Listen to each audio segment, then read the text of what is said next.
साइकोसिस bye J.H. Elon. तो Organon philosophy में आपको ये 20 मार्क्स का क्वेश्चन पूछा जाता है, कभी कभी लॉन्ग क्वेश्चन 10 मार्क्स के लिए भी पूछ लेते हैं। तो आज की वीडियो में हम बात करेंगे कि साइकोसिस की जो 3 स्टेजेस होती है, प्राइमरी, सेकेंडरी, टर्चरी, इसमें क्या सिम्टम्स देखने को मिलता है, इसी के साथ फीमेल में क्या कंडीशंस आएंगी या क्या कंप्लेंट्स हमें फीमेल में देखने को मिलेंगी, मेल्स में क्या देखने को मिलता है, और इसके साथ चिल्ड्रन किस चीज़ से सफ़र करेंगे। तो इंट्रोडक्शन की बात करें, for every earnest and thoughtful physician must have seen before being long in practice that there is something about diseases he encounters that makes them difficult to eradicate, something that makes disease stubborn, laying as a basis, persistent and positive in its nature and difficult to cure. तो यहाँ पे क्या कहा गया है कि जो भी थॉटफुल फिजिशियन है अपनी डे टू डे प्रैक्टिस में क्या देखते हैं कि डिसीज जो होती है वो ट्रीट होने के लिए डिफ़िकल्ट है, वो इरेडिकेट होने के लिए डिफ़िकल्ट है, वो स्टबन होती है। क्यों? क्योंकि उसके अंदर कुछ तो ऐसी चीज़ छुपी हुई है जो उसको बार बार रिलैप्स करती है, या जैसे आपने अभी किसी को ठीक किया है तो कुछ टाइम बाद आपको वो पेशेंट वही कंप्लेंट्स लेकर अगर आपके पास आता है तो क्यों होता है, तो ये इसका रीज़न है। It is the dreadful miasmatic imprint which lives behind in the disease making it still more difficult to cure. तो ये जो डिफ़िकल्टी हमें क्योर के लिए होती है उसका जो मेन रीज़न है वो है माइज़म। तो हैनेमन सर ने 3 स्पेशल फॉर्म्स ऑफ माइज़म को ढूंढा था, जिसमें सोरा, साइकोसिस और सिफिलिस था। और उन्होंने ये कहा था हमसे कि हमें सिर्फ इटियोलॉजी, पैथोलॉजी और पैथोजेनिक जो पॉइंट ऑफ व्यू है उसी से हमें इंसानों को या उस डिसीज़ को क्योर नहीं करना है, बल्कि हमें वहाँ पे ये भी देखना है कि we must also study it carefully from its therapeutic side. तो उसका जो थेराप्यूटिक साइड है वो भी हमें देखकर फिर ट्रीट करना होगा। What is a disease? Dr. Charles J. Hampel, who said that disease is the totality of effect by which we recognize or perceive the action of a peculiar order of subversive force upon an organism which has specially adapted or prepared for their reception.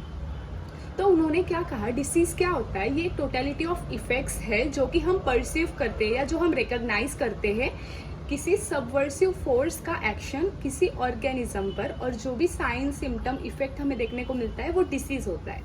Out of this subversive forces comes either directly or indirectly all that we know is disease. तो ये जो subversive forces है इन्हीं का दूसरा नाम क्या है, क्रोनिक माइज़म। अब क्रोनिक माइज़म जो होते हैं ना, उनके 3 जो मेन स्टेजेस होती है, इसमें आता है प्राइमरी, सेकेंडरी और tertiary.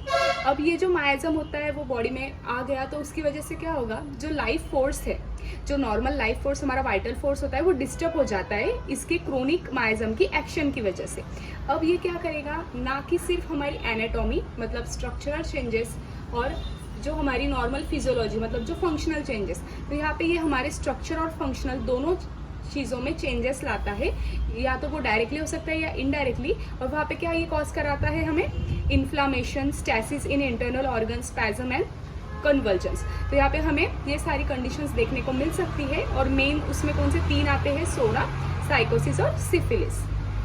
Next, it can occur इधर सिंगली और in various degree of combination. तो ये जो सोरा, साइकोसिस, सिफिलिस है, या तो ये अकेले प्रेजेंट हो सकते हैं सिंगली, या फिर 2-3 भी साथ में हो सकते हैं, जैसे दोनों तीनों का कॉम्बिनेशन भी हो सकता है। तो oldest inimical force is the psora miasm which becomes the basis miasm. तो ये बेसिस माइज़म की तरह काम करता है, मतलब अगर सोरा बॉडी में प्रेजेंट नहीं है तो साइकोसिस या सिफिलिस बॉडी में एंटर नहीं हो सकता। और the first cause of all diseases in human organism, तो it becomes the first cause. तो ये सबसे ओल्डेस्ट इनिमिकल फोर्स जो है वो फर्स्ट कॉज बनता है, मतलब सोरा माइज़म ह्यूमन बॉडी को अफेक्ट करने का एक सबसे मेन रीजन होता है। Psychosis. Psychosis is not a new name for gonorrhea, neither is gonorrhea in any sense of word. The well-known specific urethritis present only in its initial stage, similar phenomena to that of psychosis. तो यहाँ पे क्या कहा गया है कि जो साइकोसिस है और जो गोनोरिया है, तो यहाँ पे हमें इनिशियल स्टेज में लगेगा कि हाँ यूरेथ्राइटिस हुआ है अगर पेशेंट में, तो कहीं ना कहीं ये गोनोरिया और साइकोसिस हो सकता है। लेकिन यहाँ हम थोड़ा गलत हो जाते हैं, क्योंकि जो साइकोसिस का कॉन्स्टिट्यूशनल डेवलपमेंट होता है और जो प्रोग्रेस होता है वो साइकोसिस और गोनोरिया दोनों का बहुत डिफरेंट होता है। वहाँ पे एक बहुत ज़्यादा वाइड हमें डिफरेंस देखने को मिलता है। तो यहाँ पे हम ये फिर से पॉइंट पढ़ेंगे, the well known specific urethritis present only in its initial stage, similar phenomena to that of psychosis, and the history of two diseases differ widely in their constitutional developments and progress. तो वही बात हो गई कि दोनों का जो constitutional development और प्रोग्रेस होता है वो बहुत अलग होता है। गोनोरिया जो है वो तो होता ही है डिसीज़, मगर जो साइकोसिस है वो ना कि सिर्फ जो सेक्सुअल ऑर्गन्स होते हैं उनको अफेक्ट करता है, लेकिन इसी के साथ वो क्या करता है, रेस्पिरेटरी ऑर्गन, उसके जो पेशेंट होता है उसका मेंटली भी बहुत डिस्टर्ब उसको करता है। उसके बाद यूरिनरी सिम्टम्स अलग से आते हैं, स्किन भी अफेक्ट होती है, रेस्पिरेटरी सिस्टम, तो बहुत सारी सिस्टम जो है वो एक साथ अफेक्ट होने को हमें देखने को मिलती है। Sycosis implanted on a rich pseudopsoric soil develops into one of the most formidable enemies of the race. तो ये बहुत ज़्यादा खतरनाक एनिमी बनकर साबित होता है। आज के जो पैथोलॉजिस्ट होते हैं जो गोनोरिया इन्फेक्शन बोलते हैं उसको हमने टर्म दिया है साइकोसिस। अब हम सबसे पहले देखेंगे साइकोसिस इन प्राइमरी स्टेज या प्राइमरी सिम्टम्स क्या होता है। तो वहाँ पे हमें लिटिल पेन देखने को मिलेगा, सोरनेस और टेंडरनेस भी फेल्ट हो सकता है। इसके साथ यूरेथ्राइटिस की स्पेसिफिक कंडीशन जिसके साथ बर्निंग एट द मिएटस, तो यूरिनरी मिएटस जो होता है वहाँ पे बर्निंग भी देखने को मिलती है। The catarrhal discharge in the psychotic form is scanty, तो जो कैटरल डिस्चार्ज होता है वो स्कैंटी होता है, लेकिन ये हमेशा ही म्यूकोप्ल्यूरुलेंट रहेगा, हमें देखने को मिलेगा। अब इसके कलर की बात करें, varies in different cases but it is generally a dirty coloured pus, yellowish green और a mixture of brown, yellow and green. तो जो भी डिस्चार्ज निकलता है बॉडी से साइकोटिक पेशेंट का, तो वो कैसे कलर का होता है, तो ये डर्टी कलर का पर्स रहेगा, इसी के साथ येलोइश ग्रीनिश भी हो सकता है या कभी कभी ब्राउन, येलोइश और ग्रीनिश भी हो सकता है। Quite often it is offensive, तो ये खराब जो बदबू आती है वैसा रहेगा, और इसी के साथ यहाँ पे फिश की जो स्मेल होती है मस्टी और फिश ब्रेन ऑर्डर इसकी होती है। अब जेंडर, तो ये किस जेंडर में ज़्यादा कॉमन देखने को मिलता है। The majority of married women suffer in the same way from sycosis, either from suppressed or imperfectly cured forms. तो मोस्टली ये मैरिड फीमेल्स होती है या मैरिड वुमन होती है, इनमें ये साइकोसिस अफेक्ट करता है क्योंकि वहाँ पे या तो वो सप्रेस हो जाता है या इम्परफेक्टली क्योर होता है। अब इसके इंक्यूबेशन की बात करें, incubation period is from 5 to 10 days and this patient shows more or less mental anxiety with a desire to frequently examine the organ। तो यहाँ पे पेशेंट की एंजाइटी हमें बहुत बढ़ी हुई दिखेंगी और इसका इंक्यूबेशन 5 से 10 दिन का होता है। अब ये मेंटल स्फीयर को कैसे अफेक्ट करता है, the patient's anxiety sometimes force the physician to suppress the discharge quickly even through it may be the best treatment, it may not be the best treatment. तो यहाँ क्या हुआ कि मेंटल स्फीयर में हम देखते हैं कि पेशेंट जो है वो बहुत घबरा जाता है अपने डिस्चार्जेस को लेकर, तो वो आएगा फिजिशियन के पास और उसको क्विकली ये सारे डिस्चार्ज को बंद करवाना होता है या सप्रेस करवाना होता है। तो कभी कभी क्या होता है, फिजिशियन एंजाइटी पेशेंट की देख लेता है और फिर इसी वजह से गलत ट्रीटमेंट देकर उसको सप्रेस कर डालता है। It may not be the best treatment, तो ये बेस्ट ट्रीटमेंट नहीं है, लेकिन ऐसा कभी कभी हो जाता है। और पेशेंट क्या थिंक करता है, तो patient mistakenly thinks that his discharge itself is the disease, तो वो उसको ही डिसीज मानता है जो भी उसका डिस्चार्ज होता है बॉडी का, rather than a sign of underlying disorder. तो पेशेंट को ऐसा ही लगता रहता है कि अगर डिस्चार्ज बंद हो गया मतलब उसकी डिसीज ठीक हो गई, लेकिन ऐसा सच में होता नहीं है। Sycosis is more potent than syphilis as a cause of mental disease और moral insanity and of those degenerative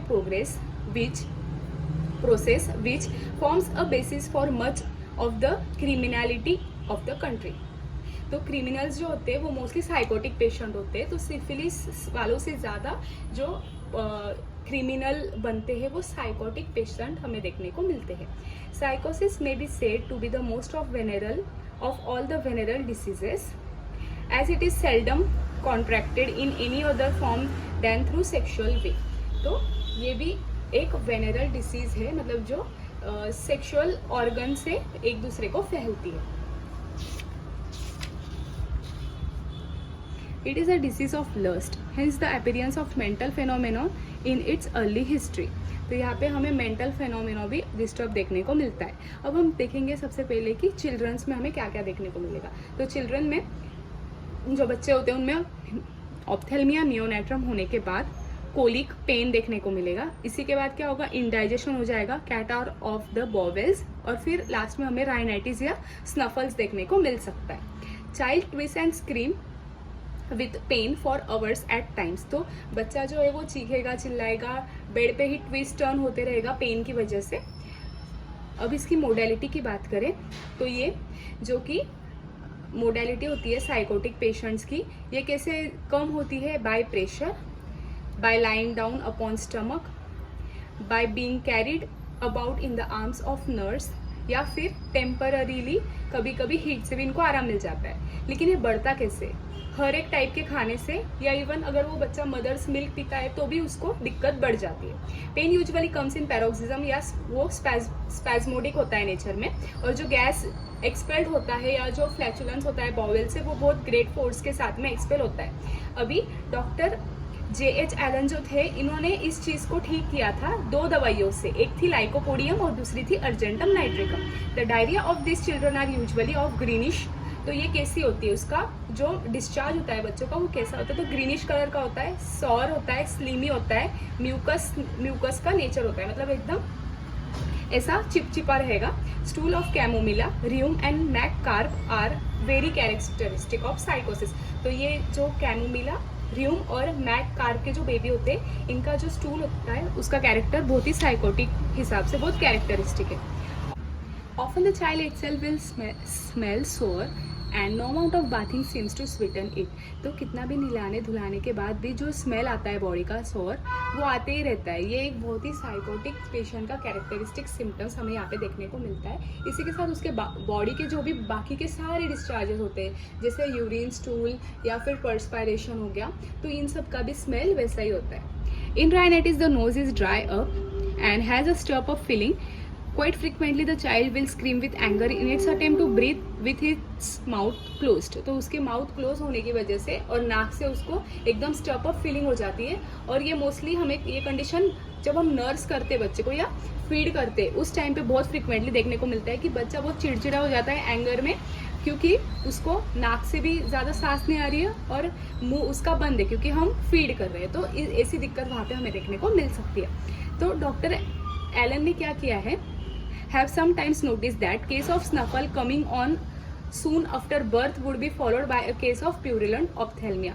तो उन्होंने ये भी देखा है, वहाँ पे ऑब्जर्व किया है कि स्नफल के बाद जब बच्चे का बर्थ हुआ उसको स्नफल की बीमारी हुई या रेस्पिरेटरी दिक्कत आने लगी, उसके कुछ टाइम बाद वहाँ पे प्यूरुलेंट ऑप्थेल्मिया भी देखने को मिला।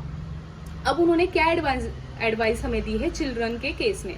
तो वहाँ पे हमें स्पीडी क्योर या रैपिड रिजल्ट के पीछे नहीं भागना है, लेकिन यहाँ पे हमें हिस्ट्री टेकिंग करना ज़रूरी है। नेक्स्ट चीज़ है कि जब हम हिस्ट्री टेकिंग करेंगे तो पेरेंट्स से हमें ये बात रिवील होकर आएंगी कि साइकोसिस जो है वो या तो इम्परफेक्टली क्योर हुआ है या सप्रेस्ड हो गया है। और जब हम बच्चों को होम्योपैथिक ट्रीटमेंट बच्चे जब छोटे होते हैं, इन्फेंसी या फिर चाइल्डहुड के दौरान देते हैं, तब वो उसको बहुत फटाफट रिस्पॉन्स करते हैं होम्योपैथिक रेमेडी को, वो जल्दी तुरंत ठीक हो जाते हैं। और इनको कैसी पोटेंसी देनी है? Give nothing lower than 30 and 1 m, 10 m, 45 और 50 m and even cm may be needed. तो यहाँ पे 30 से कम पोटेंसी हमें नहीं देनी। अडल्ट में क्या कंडीशन देखने को मिलती है? स्नफल्स, कैटेरल कंडीशन, गाउटी कंस्ट्रेशन, यूरेथ्राइटिस। तो यहाँ पे यूरेथ्राइटिस जो कंडीशन है वो हमें कैसी देखने को मिलेंगी? तो उसका जो डिस्चार्ज रहेगा वो स्कैंटी रहेगा, कलर उसका येलोइश ग्रीन रहेगा, प्लूरुलेंट मतलब जिसमें पस फॉर्म होता है, और ऑफेंसिव जिसकी खराब स्मेल आती है। यहाँ पे हमें पेन, सोरनेस अलोंग यूरेथ्रा देखने को मिल सकता है। इसी के साथ मेंटल डिस्टर्बेंसेस भी देखने को मिल सकते हैं। अब ये इन्फेक्शन फैलता किसे? तो मैन से पहले ये जाएगा और इन्फेक्ट करेगा फीमेल को, और इसी के साथ जो इनका ऑफस्प्रिंग रहेगा वो भी सेम इन्फेक्शन के सिम्टम्स बताएगा। लेकिन अगर वहाँ पे हमने कोई एंटीसाइकोटिक कॉन्स्टिट्यूशनल रेमेडी दी है मदर को ड्यूरिंग या फिर बिफोर जस्टेशन, तो वहाँ पे ये सिम्टम्स हमें आगे चल के देखने को नहीं मिलेंगे, क्योंकि वो साइकोटिक कंडीशन जो आने वाली है उसको ठीक कर देता है। The latent infection in wife now becomes active. अभी जो वुमन में जो गया है इन्फेक्शन, अब वो एक्टिव हो जाएगा और वहाँ पे हमें फिर से इन्फ्लामेटरी या पेन वाले सिम्टम्स देखने को फिर से मिलेंगे। इसी के साथ इट सीम्स अ मिस्ट्री। तो ये ना एक मिस्ट्री जैसा बन जाता है जब तक फिजिशियन फुल्ली कोई अच्छे से केस टेकिंग नहीं लेता है। अब इसके प्रोमिनेंट कॉम्प्लिकेशन क्या है, तो हमें अनेमिया देखने को मिल सकता है, कैटेरल कंडीशंस देखने को मिल सकती है, रूमेटिज्म और गाउट, इसी के साथ कभी कभी ब्राइट्स डिसीज भी देखने को मिल सकता है, डायबिटीज, इन्फ्लामेशन से आगे चल के फाइब्रोसिस की कंडीशन, ब्यूबोस, ये रेयरली देखने को मिलता है जो कि swollen lymph node in groin areas में होता है। इसी के साथ जो प्रोस्टेट ग्लैंड होती है मेल्स में, वहाँ पे उनको इन्फ्लामेशन, तो प्रोस्टेटाइटिस देखने को मिल सकता है, और हीमोरॉइड्स की कंडीशन भी, पाइल्स की कंडीशन देखने को मिल सकती है। अब हम देखेंगे सेकेंडरी साइकोसिस। तो सेकेंडरी और टर्शरी में पेशेंट तभी जाता है जब पेशेंट ने होम्योपैथी ट्रीटमेंट नहीं ली होती, क्योंकि जो सेकेंडरी और टर्शरी सिम्टम्स होते हैं वो रिजल्ट होता है पुअर ट्रीटमेंट का, और इसका ट्रांसमिशन इस चीज़ पे डिपेंड करता है कि ये कौन सी स्टेज में ट्रांसमिट हुआ है। The symptoms that follow and the diseases that make their appearance will respond in some degree to stage and age of infection. The second stage of psychosis has no definite period of commencement. It may occur as early as 90 days after infection. तो इसका कोई definite period नहीं है कि ये कब Cummins होगा या कब स्टार्ट होगा, और इसी के साथ ये इन्फेक्शन के 90 दिन बाद भी हो सकता है, या फिर कभी 1 या 2 साल भी इसको लग सकते हैं। The constitution of patient, his or her habit and treatment will modify this feature very much. अब इसके सिम्टम्स देखने को मिलेंगे। ओवरी या ट्यूब अफेक्ट हो सकती है, अनीमिया यहाँ पे हमें देखने को मिल सकता है, फेस जो है वो एशी, ग्रेइश, ड्रॉन या फिर पफ देखने को मिल सकता है, कभी कभी डफी भी सीवियर केसेस में देखने को मिल सकता है, सूजा सूजा रहेगा, ग्रेइश रहेगा, एशी लुक रहेगा, मतलब बहुत ही क्लीन नहीं रहेगा, अनक्लीन हमें देखने को मिलता है। डिस्ट्रक्टिव जो डिसीजेस है वो कैसी देखने को मिल सकती है, तो कभी कभी कैंसर ऑफ ब्रेस्ट या यूटेरस देखने को मिल सकता है, डायबिटीज, ब्राइट्स डिसीज, और इसके साथ न्यूमोनिया की कंडीशन भी बहुत कॉमनली देखने को मिलती है। कोलेरा इन्फेंटम हमें बच्चों में देखने को मिलता है, और जो भी सेकेंडरी साइकोसिस के सिम्टम्स होते हैं वो मोस्टली इन्फ्लामेटरी होते हैं नेचर में, तो एक्यूट, सब एक्यूट या क्रोनिक टाइप की सिवियरिटी के ऊपर डिग्री हमें वहाँ पे देखने को मिल सकती है इन्फ्लामेशन का। नेक्स्ट है फीमेल में ये कैसा इन्फ्लामेशन करवाएगा, तो पेल्विक इन्फ्लामेशन, तो ओवराइटिस, हाइड्रोसेल्फिंजाइटिस या पायोसेल्फिंजाइटिस की कंडीशन हमें यहाँ पे देखने को मिल सकती है। सेल्फिंजाइटिस का मतलब होता है कि जो फैलोपियन ट्यूब से इनका इन्फ्लामेशन होना, या दूसरी कंडीशंस भी मोस्ट कॉमनली देखने को मिलती है, peritonitis, cellulitis, pericystitis, cystitis, metritis, perimetritis, appendicitis या एंडोमेट्राइटिस। अब नेक्स्ट बात करें डिस्चार्ज की, तो इसका डिस्चार्ज रहेगा डार्क कलर का रहता है, डर्टी कलर और ऑफेंसिव रहेगा, और इसका जो ऑर्डर रहता है वो इतना स्पेसिफिक कैरेक्टरिस्टिक होता है कि वो आ गई, मतलब अगर वो स्मेल आती है तो मतलब ये उसका एक डायग्नोस्टिक फीचर हो जाता है। पंजेंट, मस्टी, और इसी के साथ डेड फिश की जैसी ऑर्डर होती है, वैसा जो इसका डिस्चार्ज होता है वो डिफिकल्ट रहता है वॉश होने के लिए।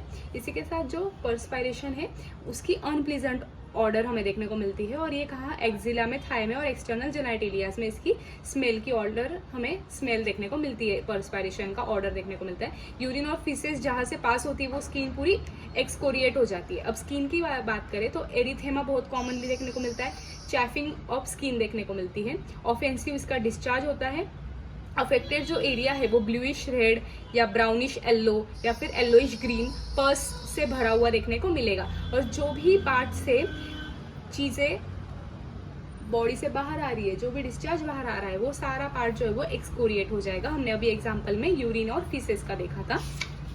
अब फीमेल्स में क्या कंडीशन देखने को मिल सकती है, तो ओवराइटिस, हाइड्रोसेल्फिंजाइटिस और पायोसेल्फिंजाइटिस, एब्सेस हो सकता है ट्यूब्स का, ये बहुत कॉमन कंडीशन है। इसके बाद सिस्टिक डिजनरेशन ऑफ ओवरीज देखने को मिल सकती है, सर्विक्स, यूटेरस, और कभी कभी बहुत सीवियर इन्फ्लामेटरी चेंजेस भी हमें यहाँ पे देखने को मिल सकते हैं। पेल्विक एंड पेरिटोनियल एडहेजन्स भी देखने को हमें मिल सकते हैं, जो कि एक सेकेंडरी पेल्विक प्रोसेस है। नेक्स्ट यहाँ पे दे कंटेंट येलोइश या फिर स्ट्रॉ कलर्ड वाटर, इन सब में येलोइश या स्ट्रॉ कलर का वाटर देखने को मिल सकता है। तो ये हुई फीमेल की बात। अब देखेंगे मेल्स में क्या कॉम्प्लिकेशन आते हैं, तो रेक्टल जो कॉम्प्लिकेशंस होते हैं ये मोस्ट कॉमनली मेल्स में होता है, पर्स पॉकेट बन जाती है, और इसी के साथ हमें हीमोराइड्स या पाइल्स की कंडीशन भी देखने को मिल सकती है, ऑर्काइटिस या फिर एपेडिडाइमिस या सिस्टिक ट्रबल्स हमें यहाँ पे देखने को मिल सकते हैं। इसी के साथ अब रूमेटिज्म भी होगा, जैसे साइकोटिक अर्थराइटिस एंड सब acute forms of gout rheumatism and gout stages of system. तो ये हमें गाउटी कंप्लेंट्स जो होती है या जो भी जॉइंट से रिलेटेड कंप्लेंट्स होती है वो भी अभी हमें यहाँ पे हमें देखने को मिल सकती है। नेक्स्ट यहाँ पे हमें mania, true insanity, heart lesion, stomach difficulty, GI diseases, pneumonia and other inflammatory process भी देखने को मिल सकते हैं। तो ये था सेकेंडरी क्या कॉम्प्लिकेशन आ सकते हैं। अब हम देखें टर्शरी स्टेज। तो क्या क्या चीज़ें हैं जो कि इन्फ्लुएंस करती है अपीयरेंस होने के लिए टर्शरी स्टेज का। उसमें सबसे पहला है कि अगर आपकी प्राइमरी या सेकेंडरी स्टेज जो है वो सप्रेस हो गई है उस वजह से, where the vitality of patient is good and where there is a strong reactive force in organism, it may be delayed for many years. तो जहाँ पे पेशेंट की वाइटेलिटी अच्छी है, उसका जो बॉडी का जो भी एक रिएक्टिव पावर होती है बॉडी में बहुत स्ट्रांग है, तो ऐसे टाइम को हमें ये डिलेड देखने को मिल सकती है। और इसका तीसरा रीजन है अर्ली सपरेशन। तो पहले कभी सपरेशन हुआ है जिससे हम टर्शरी स्टेज में जा सकते हैं या वो ग्रो होकर आगे प्रोग्रेस हो सकता है टर्शरी स्टेज में साइकोसिस। नेक्स्ट है कॉजेस। तो इसके क्या कॉजेस है। पहला है प्रोलॉन्ग फीवर एंड इंजुरीज, ये भी एक रीजन हो सकता है टर्शरी स्टेज में जाने का। और दूसरा है अनहोम्योपैथिक ट्रीटमेंट। अब हम देखेंगे कि डिफिकल्टी क्या आती है ट्रीटमेंट में टर्शरी स्टेज का। As long as disease is suppressed in first or second stage has remained in latent period, we have very little difficulty in reproducing the discharges. With the use of Medorinum, Nux vomica, Sorinum, sulfur, calcarea, carb makes the treatment comparatively easy if taken in first or second stages of suppression. तो first और second stage जो होती है suppression की, वहाँ पे अगर हमने इन दवाइयों का यूज़ किया, Medorrhinum, nux vomica, psorinum, sulphur, calcarea, carb, तो वहाँ पे ट्रीटमेंट बहुत ज़्यादा ईजी हो जाती है। The tertiary manifestation of all miasm, whether SORA, syphilis or psychosis, though slower in action, often involves more central organs and the deeper structure of the organism. तो ये इनकी जो ग्रोथ रहेगी टर्चरी डिसीज या tertiary stage की जो growth रहेंगी, भले सोरा, साइकोसिस या सिफिलिस कोई भी मायाजम में हो, इसका एक्शन धीरे धीरे बढ़ेगा। लेकिन यहाँ पे ये किस चीज़ को इन्वॉल्व कर लेता है, फिर सेंट्रल ऑर्गन्स को इन्वॉल्व कर लेता है, इसी के साथ डीपर स्ट्रक्चर जो ऑर्गेनिज्म के होते हैं उसको इन्वॉल्व करता है। टर्शरी लीजन्स में हमें क्या देखने को मिलता है। स्किन लीजन, अगर मैलिग्नेंसी, अगर वहाँ पे स्किन लीजन हुए तो ठीक है, अगर नहीं हुए तो स्किन लीजन छोड़ के ये डायरेक्टली मैलिग्नेंसीज को फॉलो करता है। मतलब if tertiary development fails to grow skin lesions, तो वहाँ पे डायरेक्ट मैलिग्नेंसी देखने को मिल सकती है। वेरियुका वल्गैरिस, वेल्यूका प्लाना और वेरियुका फिलीफॉर्मिस, तो ये सारे स्किन लीजन्स हमें देखने को मिलते हैं। लेकिन अगर इसको सर्जिकली, केमिकली या इलेक्ट्रिकल मेथड से निकाल दिया गया तो वहाँ पे सेपरेशन हो जाएगा, और सेपरेशन होने के बाद में दूसरी बहुत सारी दिक्कतें या डिस्टर्बेंसेस हमें बॉडी में देखने को मिल सकती है। अब वो क्या होता है, वो चले तो जाते हैं लेकिन कुछ टाइम बाद फिर से वही प्लेस पे या दूसरे प्लेस पे रिटर्न आने लगते हैं, और दूसरी दिक्कतें क्या बढ़ जाएंगी, जैसे headache, neuralgia, rheumatism, stomach trouble, gouty states of joint, और इसी के साथ जो पेशेंट है वहाँ पे जॉइंट पेन्स की जो कंडीशन है वो बहुत ज़्यादा हमें कॉमनली देखने को मिलती है। स्किन लीजन में क्या होगा, सारे टाइप के जो रिंगवर्म इन्फेक्शन होते हैं, वेरिसेला, वेरियोला, हर्पेस जोस्टर का इन्फेक्शन हो गया, सोरियासिस, फिर इसी के साथ इम्पेटिगो, एरिथेमा जो होता है, एक्जेमा, एरिथोमेटस एक्जेमा, तो ये सारी कंप्लेंट्स हमें देख। गाउटी डायथेसिस, तो ये किस वजह से होता है, एक्सेसिव यूज ऑफ वाइन और इंटॉक्सिकेंट लेने की वजह से, या फिर excessive use of rich diet जिसमें फैटी और नाइट्रोजेनियस नेचर का फूड प्रेजेंट हो। और इससे क्या होगा, अगर जॉइंट्स अफेक्ट नहीं हुए हैं तो दूसरे ऑर्गन्स में जाके अभी ये गाउट जो है वो जाके वहाँ पे कलेक्ट होने लगता है। जैसे गाउटी लीवर की कंप्लेन देखने को मिल सकती है, आईज में जा सकता है, स्टमक, इंटेस्टाइन, ब्लैडर और इसके साथ मसल, कभी कभी हार्ट में भी ये कंप्लेन हमें देखने को मिल सकती है। यहाँ पे अब हम देखेंगे यूरिनरी सिस्टम। तो जो प्रोस्टेट ग्लैंड होती है और जो ब्लैडर होता है उनके हमें बहुत सारे ट्रबल्स और अफेक्शन देखने को मिलते हैं, और मोस्ट कॉमनली जो ब्लैडर होती है उसके नेक की तरफ जो भी इन्फेक्शन हो गया या जो भी दिक्कत हो गई वो ज़्यादा हमें ब्लैडर के नेक की तरफ देखने को मिल सकती है। तो ये मेन में भी देखने को मिल सकता है और वुमन में भी, तो मेन मतलब मेल और फीमेल दोनों में देखने को मिल सकता है। इसी के साथ वहाँ पे सोरनेस हमें देखने को मिल सकती है या पेन भी मिल सकता है देखने को जब वो यूरिन पास करते हैं तब। अब रेस्पिरेटरी में क्या होगा, तो ब्रोंकियल कफ देखने को मिल सकता है, इसी के साथ ब्रोंकाइटिस जो हार्ड, टाइट, ड्राई, रैकिंग कफ है वो देखने को मिल सकता है, और सारी दिक्कतें कोराइजा से स्टार्ट होंगी। उसी के साथ फिर वाटरी डिस्चार्ज होगा, स्नीजिंग होंगी, एक्सपेक्टोरेशन स्कैंटी रहेगा, और वो नाक से सांस लेना पड़ता है उन लोगों को, क्योंकि ये सारी दिक्कतें बहुत ज़्यादा कॉमनली रेस्पिरेटरी की हमें देखने को मिलती है। अब रूमेटिज्म की बात करें तो यहाँ पे क्या होगा कि उनकी दिक्कतें कब बढ़ जाती है, जब वो वेट या डैम्प वेदर में जाते हैं और ऐसे टाइम पे उनकी जो गाउटी कंप्लेंट्स है वो भी बहुत फ्रिक्वेंटली देखने को मिलती है। पेशेंट कैसा होता है तो sensitive, irritable, super sensitive to pain, इसी के साथ वहाँ पे जो रेजिस्टेंट की पावर होती है कोई भी चीज़ को रेजिस्ट करने की वो उनकी कम हो जाती है या लॉस्ट हो जाती है। और जब भी एयर में या एटमॉस्फेयर में मॉइस्चर प्रेजेंट होगा पेशेंट की कंप्लेंट्स बढ़ जाती है। और इसी के साथ जब वाटर गिरता है या रेन फॉल होता है तब भी इनकी सारी जो पेन की दिक्कतें वो बढ़ जाती है। Thank you.